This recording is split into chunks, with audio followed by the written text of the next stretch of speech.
எல்லாத்துக்கும் வணக்கம். Welcome to post market ரிப்போர்ட்டுங்க. எப்ப போல ஓவரால் மார்க்கெட் கண்டிஷன்ஸ் டிஸ்கஸ் பண்ணிடலாம். அதுக்கப்புறமா நம்ம இந்த Nifty futures and bank Nifty futures ஒரு மூவ் பத்தி பேச ஆரம்பிக்கலாம். ஓவரால் மார்க்கெட் கண்டிஷன்ஸை பொறுத்த வரைக்கும் பெரிய பஞ்சாயத்துகள் எதுவும் இருக்கா அப்படின்னா அந்த அளவுக்குலாம் பெரிய பஞ்சாயத்துல வேர்ல்ட் வைட் எதுவும் இல்லை. இப்போதைக்கு ஓரளவுக்கு ஜியோ பொலிட்டிக்கல் டென்ஷன்ஸ் எல்லாம் நீட்டா தான் இருக்கு. அண்ட் புதிய டாரிஃப் எதுவும் இல்லை. நிறைய இடங்கள்ல யூஎஸ் வந்து டீல் தான் சைன் பண்ணிட்டு இருக்காரு. ட்ரம்ப் வந்து டீல் சைன் பண்ணிட்டு இருக்காரு. அதுலயும் ஒரு பஞ்சாயத்து இருக்கு, அது பேசலாம். அதே மாதிரி ரஷ்யாவுமே ஓரளவுக்கு யூரோப்பியன் யூனியன் கூட ஓரளவுக்கு க்ளோஸா மூவ் பண்றதுக்கான முயற்சிகளும் இருக்கு. ஸோ ஜியோ பொலிட்டிக்கல் டென்ஷன்ஸ் பெரிய அளவில் இல்லை. அடுத்து ஜியோ பொலிட்டிக்கல் டென்ஷன் வர்றதுக்கான வாய்ப்பு அப்படின்னு பார்க்கப்பட்ட ஈரான் யூஎஸ் இஷ்யூவுமே ஓரளவுக்கு அமைதியாக தான் போயிட்டு இருக்கு. பேச்சுவார்த்தை நோக்கி போயிட்டாங்க. இப்போதைக்கு குளோபலா நம்ம நோட் பண்ணி பேசணும் அப்படின்னு சொன்னா ஜியோ பொலிட்டிக்கல் டென்ஷனோ அல்லது மேக்ரோ எக்கனாமிக்ஸ் பாதிக்கக்கூடிய விஷயமா நம்ம பார்க்கணும்னு சொன்னா இந்த கியூபாவுடைய ஃபியூயல் கிரைஸ். ஆக்சுவலாக கியூபாவை பொறுத்த வரைக்குமே அவங்க ஆயிலுக்கு வந்து பெரும்பாலும் டிபெண்ட் பண்ணி இருந்தது வந்து இந்த வெனிசுலாவையும் ரஷ்யாவையும் தான். ரஷ்யாவுக்கு ஓட் பஞ்சாயத்து, ஸோ அவங்களால ப்ராப்பராக ஆயில் கொடுக்கறதுக்கு வசதி அந்த அளவுக்கு இல்லை இப்போதைக்கு. ஆனால் வெனிசுலாவை பொறுத்த வரைக்கும் ஆல்ரெடி ட்ரம்ப் பிடிச்சி வச்சுட்டு அது எங்களோடது அப்படின்ட்டார் இப்போ. ஸோ இதனால கியூபா வந்து மிகப்பெரிய ஒரு ஃபியூயல் கிரைசிஸில் இருக்குது. ஃபியூயல் கிரைசிஸ்னா எந்த அளவுக்குன்னா கனடா மாதிரியான வெளிநாடுகள்ல இருந்து வரக்கூடிய ஃப்ளைட்டு கியூபாவில் லேண்ட் ஆனால் அங்கே ஃபியூயல் நிரப்ப முடியாமல் போயிடும் அப்படிங்கிறதுக்காகவே இன்டர்நேஷ்னல் ஃப்ளைட்ஸ்லாம் கேன்சல் பண்ணுற அளவுக்கான ஒரு ஃபியூயல் கிரைஸ். இமேஜின் பண்ணிக்கோங்க, கியூபாக்குள்ளே ஒரு ஃப்ளைட் வந்து லேண்ட் ஆகுது அப்படின்னு சொன்னால் அதுக்கு ஃபியூயல் அங்கே நிரப்ப முடியாது அப்படிங்கிற பட்சத்தில் அந்த காரணத்தினால ஃப்ளைட் கேன்சல் ஆகுது அப்படின்னு சொன்னால் எவ்வளோ பெரிய ஒரு ஃபியூயல் கிரைசிஸில் கியூபா இருக்குது அப்படிங்கிறத புரிஞ்சுக்கணும். லோக்கலாகவே அங்கேயுமே நிறைய பவர் ஜென்ரேட் பண்ண முடியாமல் சிரமங்கள் இருக்குது. ஸோ அடுத்த ஜியோ பொலிட்டிக்கல் டென்ஷன் உருவாகணும்னா அது கியூபாலேருந்து தான் உருவாகணும். அதாவது கியூபாவோட இந்த ஃபியூல் கிரைஸுக்கு காரணம் வந்து முக்கியமான காரணம் அமெரிக்கா போட்ட தடைகள் தான், அந்த சேஷன்ஸ் தான்.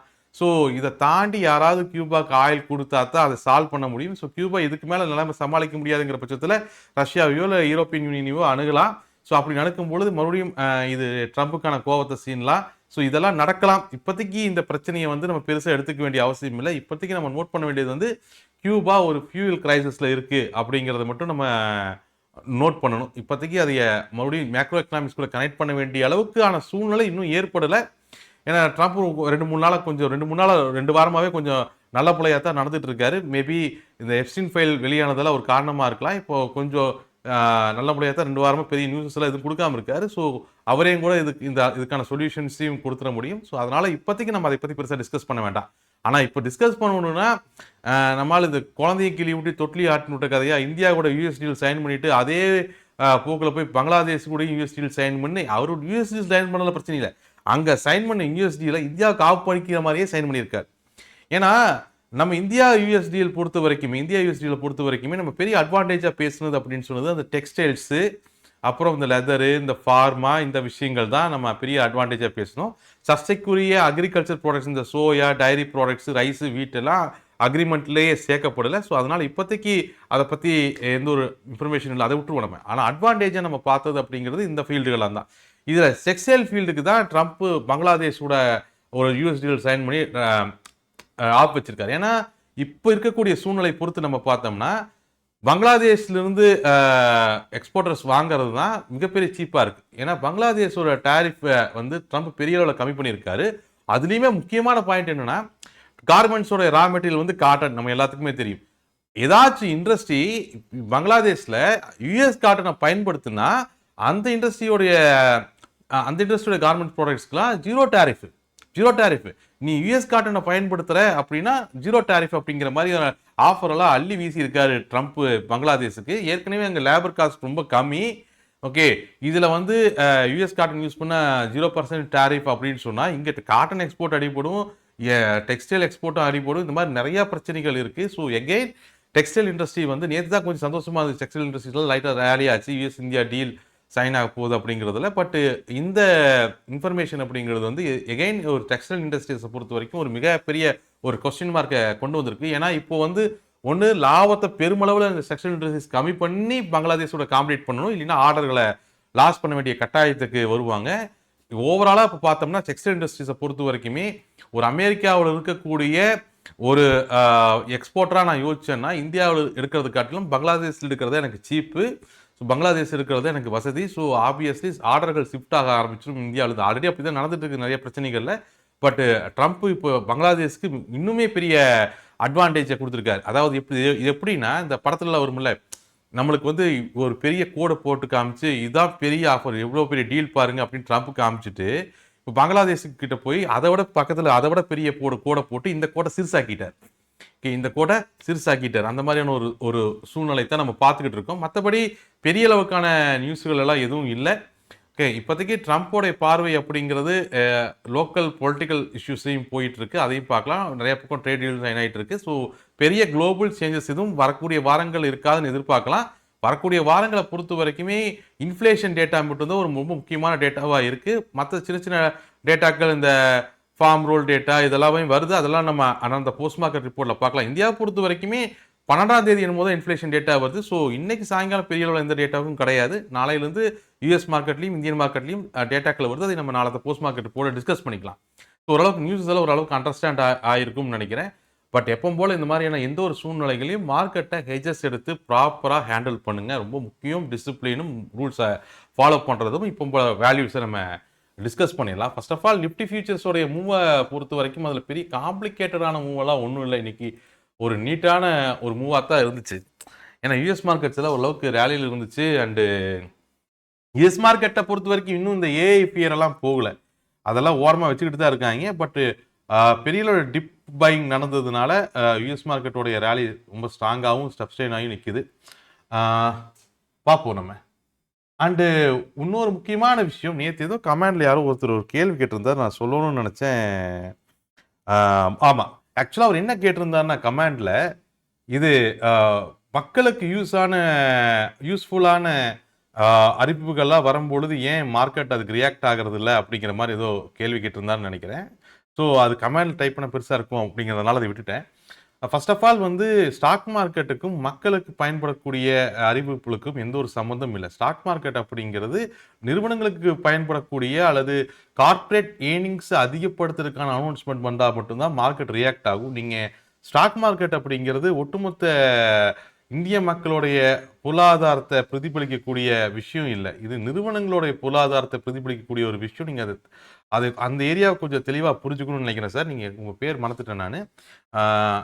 நீங்கள் ஃபர்ஸ்ட் ஆஃப் ஆல் ஸ்டாக் மார்க்கெட்டை பற்றி நீங்கள் டிஸ்கஸ் பண்ணும்போது அது அந்த பாயிண்ட் என்ன சொல்லியிருந்தீங்கன்னா, மக்களுக்கு சாதகமான மக்களுக்கு தேவையான நல்ல அறிவிப்புகள் வரும்பொழுதுலாம் ஸ்டாக் மார்க்கெட் அதை கொண்டாடுறதில்ல, அது ஏற்றுறதில்ல அப்படின்னு. எதுக்காக கொண்டாடணும்? ஸ்டாக் மார்க்கெட் அப்படிங்கிறது இட் இஸ் நாட் அன் ஒரு இண்டிவிஜுவலோடைய லாபத்தை அடிப்படையாக வச்சு இயங்கக்கூடியது இல்லை ஸ்டாக் மார்க்கெட். இது ஒரு நிறுவனத்தினோட லாபத்தை அதிகமாக வச்சு இயங்கக்கூடியது தான் ஸ்டாக் மார்க்கெட். நிஃப்டி 50ங்கிறது இந்தியாவில் இருக்கக்கூடிய டாப் 50 இண்டிவிஜுவலோடைய வெயிட்டட் ஆவரேஜ் இல்லை. நிஃப்டி 50ங்கிறது இந்தியாவில் இருக்கக்கூடிய டாப் 50 கம்பெனிகளுடைய வெயிட்டட் ஆவரேஜ். டாப் 100ங்கிறது லார்ஜ் கேப்புங்கிறது எல்லாமே டாப் நிறுவனங்களுடையது, எந்த ஒரு இண்டிவிஜுவலோடையதை கிடையாது. ஈவன் நீங்கள் ஸ்டாக் மார்க்கெட்டு அம்பானிக்கு என்ன நடக்குதுங்கிறது கவலைப்படாது, ரிலையன்ஸ்க்கு நடக்குதுங்கிறது தான் ஸ்டாக் மார்க்கெட்டோடைய கவலையாக இருக்குது. ரிலையன்ஸ் ஸ்டாக் மார்க்கெட் கவலை அம்பானி இல்லை, ரிலையன்ஸ். அம்பானிக்கு ஏதாச்சும் ஆச்சுன்னா ரிலையன்ஸ் என்னங்கிற ஆங்கிளில் தான் அது யோசிக்கப்படுமே தவிர. ஸோ இண்டிவிஜுவலாக வந்து வரக்கூடிய செய்திகளுக்கு ஒரு உதாரணத்துக்கு விவசாய கடன் பெரிய அளவில் தள்ளுபடி ஆகுது, இல்லை இந்தியா ஃபுல்லாக எல்லா ஸ்கூல்கள்லையுமே வந்து நீ வந்து 3 வேளையும் சாப்பாடு போடுறாங்க, இதெல்லாம் நல்ல அனௌன்ஸ்மெண்ட், பப்ளிக்கு தேவையான அனௌன்ஸ்மெண்ட். இதுக்கெல்லாம் ஸ்டாக் மார்க்கெட் ரியாக்ட் ஆகிட்டு இருக்காது. ஸ்டாக் மார்க்கெட் அப்படிங்கிறது நிறுவனங்களின் பொருளாதாரத்தின் குறியீடு அப்படிங்கிறத புரிஞ்சுக்கோங்க. இது சொசைட்டிக்கும் இதுக்கு சம்மந்தம் இல்லை. இது எக்கனாமிக்ஸ் வேற, சொசைட்டி வேற. பொருளாதாரத்தின் குறியீடு தான் ஸ்டாக் மார்க்கெட். ஒரு நாட்டினுடைய பொருளாதார குறியீடு தான் ஸ்டாக் மார்க்கெட். ஒரு நாட்டினுடைய வளர்ச்சிக்கான குறியீடு தான் ஸ்டாக் மார்க்கெட்.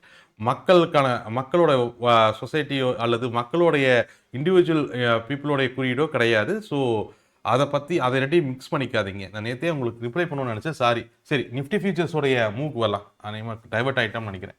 நிஃப்டி ஃபியூச்சர்ஸை பொறுத்த வரைக்கும் 25,932 பிரைமரி ரெசிஸ்டன்ஸ், அதுக்கு மேலே தான் மார்க்கெட் ஓப்பன் ஆச்சு.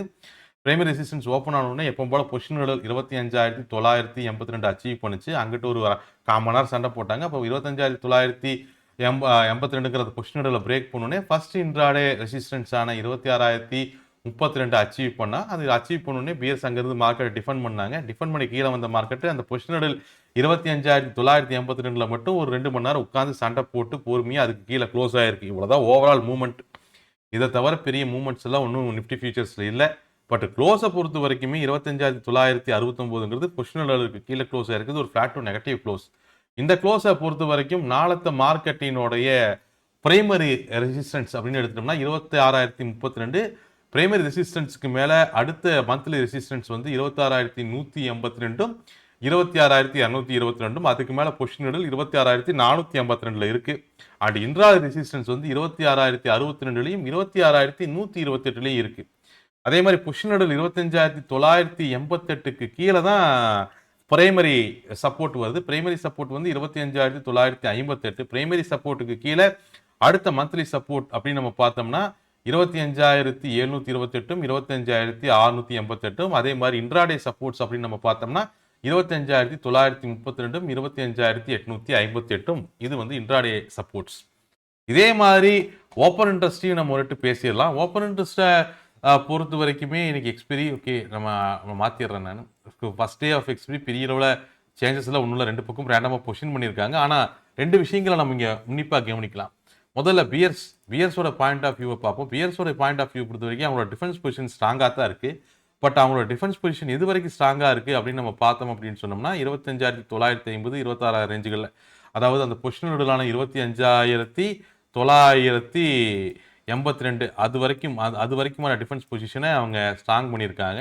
அதில் எந்த விதமான குழப்பமும் இல்லை. அதுக்கு கீழே அட்டாக்கிங் பொசிஷன்ஸ் அந்த அளவுக்கு ஒன்று இன்க்ரீஸ் பண்ணல, நிறைய இடங்களை கவர் பண்ணியிருக்காங்க.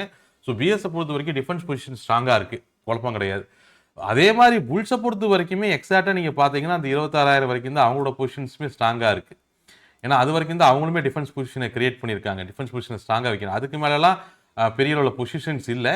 பட் என்ன பெரிய டிஃப்ரென்ஸ் இருக்குது அப்படின்னு சொன்னால் 2 பேருமே டிஃபென்ஸ் பொசிஷனை ஸ்ட்ராங்காக தான் மெயின்டைன் பண்ணுறாங்க. பட் அட்டாக்கிங் பொசிஷன்ஸை பிஎஸ் கவர் பண்ணியிருக்காங்க, அட்டாக்கிங் பொசிஷன்ஸை புல்ஸ் கவர் பண்ணல. அட்டாக் பொசிஷன்ஸை புல்ஸ் கவர் பண்ணலை. இதுதான் ஒரு பெரிய டிஃப்ரென்ஸ் இங்கே ஓஏஐ பொறுத்த வரைக்கும். பட் ஓஏங்கிறதுமே இப்போ இருக்கக்கூடிய மனநிலை தான். நைட்டு ட்ரம்ப் பேசினால காலையில் எல்லாத்தோட ட்ரேடர்ஸோட மனநிலையும் மாறும். ஓஏ எப்போவுமே காலையில் மறுபடியும் செக் பண்ணணும், ஞாபகம் வச்சுக்கோங்க. அதே மாதிரி பேங்க் நிஃப்டியோட மூவ் ரொம்ப காம்ப்ளிகேட்டடான மூவ் எல்லாம் கிடையாது. ஸோ பேங்க் நிஃப்டியை பொறுத்த வரைக்கும் காலையில் பாசிட்டிவ் ஓப்பன், அதாவது 60,732 சொல்லக்கூடிய அந்த பிரைமரி ரெசிஸ்டன்ஸ்க்கு மேலே தான் மார்க்கெட் ஓப்பன் ஆச்சு. ஓப்பன் ஆன மார்க்கெட் நேராக அந்த மந்த்லி ரெசிஸ்டன்ஸான 60,878 நோக்கி போச்சு. 60,857 வரைக்குமே மார்க்கெட் மூவ் ஆச்சு. அந்த இடத்துல பேஸ் மார்க்கெட் டிஃபர் பண்ணிட்டாங்க. அப்படி கீழே வந்த மார்க்கெட்டு பார்த்தீங்க அப்படின்னா நேராக எங்கே வந்துச்சுன்னா அந்த பிரைமரி சப்போர்ட் 60,662 வரைக்கும் வந்துச்சு. 60,662ல் ஆல்மோஸ்ட் பியர்ஸ் அங்கே மார்க்கெட்டை டிஃபன் பண்ணி மேலே வந்த மார்க்கெட் அந்த பிரைமரி ரெசிஸ்டன்ஸ் 60,732லேயே ஒரு 1/4 மணி நேரம் 1 மணி நேரம் பக்கமாக சண்டை போட்டு 2க்கு நடுவில் க்ளோஸ் பண்ணியிருக்காங்க. ஸோ மார்க்கெட்டோட க்ளோஸை பொறுத்த வரைக்கும் மேத்தமேட்டிக்கலாக பெரிய சேஞ்சஸ் எல்லாம் ஒன்றும் கிடையாது. மார்க்கெட்டை இதே சிங்கிக்குள்ளே பேங்க் நிஃப்டியில் மெயின்டைன் பண்ணிட்டு இருக்காங்க. 60,800 ரேஞ்சுகளை தாண்டும் பொழுதே நேற்றையும் டிஃபன் பண்ணாங்க. இன்னைக்கு 60,800 ரேஞ்சை தாண்டும் பொழுது இன்றைக்கும் டிஃபன் பண்ணாங்க. சிங்கோட அப்பரண்டான 60,878 நெருங்கிறதுக்கு பிஎஸ் அலோவ் பண்ண மாட்டேங்கிறாங்க அப்படிங்கிறது ஞாபகம் வச்சுக்கணும். அதே நேரத்தில் மார்க்கெட்டோட க்ளோஸுமே ஒரு ஃப்ளாட் டு நெகட்டிவ் க்ளோஸ் தான். மேத்தமேட்டிக்கலாக நேற்று க்ளோஸ்க்கு இன்னைக்கு பெரிய டிஃபரன்ஸ் எல்லாம் இல்லை. ஸோ வேல்யூஸ்லையும் பெரிய மாற்றங்கள் இல்லை. இந்த க்ளோஸை பொறுத்த வரைக்கும் இன்னும் நாளத்த மார்க்கெட்லையுமே பிரைமரி ரெசிஸ்டன்ஸ் அப்படிங்கிறது 60,732 அண்டு மந்த்லி ரெசிஸ்டன்ஸ் அப்படிங்கிறது 60,872, 61,132, 61,778. அதே மாதிரி பிரைமரி சப்போர்ட் வந்து 60,662. அதே மாதிரி மந்த்லி சப்போர்ட்ஸ் எடுத்துட்டோம்னா 60,318, 59,768, 59,228. அண்டு அதே மாதிரி ஓப்பன் இன்ட்ரெஸ்ட் ஒருட்டு நம்ம பேசணும் அப்படின்னு சொன்னோம்னாலுமே ஓப்பன் இன்ட்ரெஸ்ட்டை பொறுத்த வரைக்கும் பெருசாக சேஞ்சஸ் எல்லாம் ஒன்றும் இல்லை. டிஃபென்ஸ் பொசிஷனை 2 பேருமே அப்படியே தான் மெயின்டைன் பண்ணுறாங்க. அட்டாக்கிங் பொசிஷன்ஸை பிஎஸ் கவர் பண்ணிட்டாங்க. அண்ட் புல்ஸ் வந்து இன்னும் அட்டாக்கிங் பொசிஷன்ஸை கவர் பண்ணல, அவ்வளோதான். மற்றபடி அங்கே ஏறவே இல்லை. அதே 0-0 தான் எல்லா பக்கமுமே, ஏற்றலை, வேற ஒன்றும் கிடையாது. டிஃபென்ஸ் பொசிஷன் மட்டும் தான் ஸ்ட்ராங்காக இருக்குது. ஸோ ஓப்பன் இன்ட்ரெஸ்ட்டை பொறுத்த வரைக்கும் மறுபடியும் நாளைக்கு காலையில் செக் பண்ணிடுங்க. ஓகே. அண்டு இதே மாதிரி இன்னும் ரிசல்ட்ஸ் எல்லாம் வந்துட்டு தான் இருக்குது. நாளைக்கு கூட M&Mலேருந்து முக்கியமான கம்பெனிகளோட ரிசல்ட்ஸ் எல்லாம் நாளைக்கு வருது. ரிசல்ட்ஸையும் ஒரு கணக்கில் பார்த்துக்கங்க. ஏன்னா நேற்று ரேலியை பொறுத்த வரைக்கும் எஸ்பியோட ரிசல்ட்ஸ் தான் டேக் ஓவர் பண்ணி கொண்டு போனதையும் நம்ம பார்த்தோம். ஸோ அது ரிசல்ட்ஸையும் எப்படி இருந்தாலும் இந்த மந்த் எண்டு வரைக்குமே நிறைய கம்பெனியோட ரிசல்ட்ஸ் வந்து பெண்டிங்கில் இருக்குது, அது வந்துக்கிட்டே தான் இருக்கும். அதையும் ஒரு நீங்கள் பார்க்கணும். ஓஏ நீங்கள் காலையில் செக் பண்ணணும். வேல்யூஸில் ஹெட்ஜஸ் எடுத்து ட்ரேட் பண்ணணும், ரொம்ப முக்கியம். ஹெட்ஜஸ் எடுத்து ட்ரேட் பண்ணுறது, டிசிப்ளினாக ட்ரேட் பண்ணுறது, ரூல்ஸ் மதித்து ட்ரேட் பண்ணுறது அப்படிங்கிறது எல்லாத்தையுமே மறுபடியும் நம்ம நாளத்தை போஸ்ட் மார்க்கெட் ரிப்போர்ட்டில் சந்திக்கலாம். Thank you everyone guys.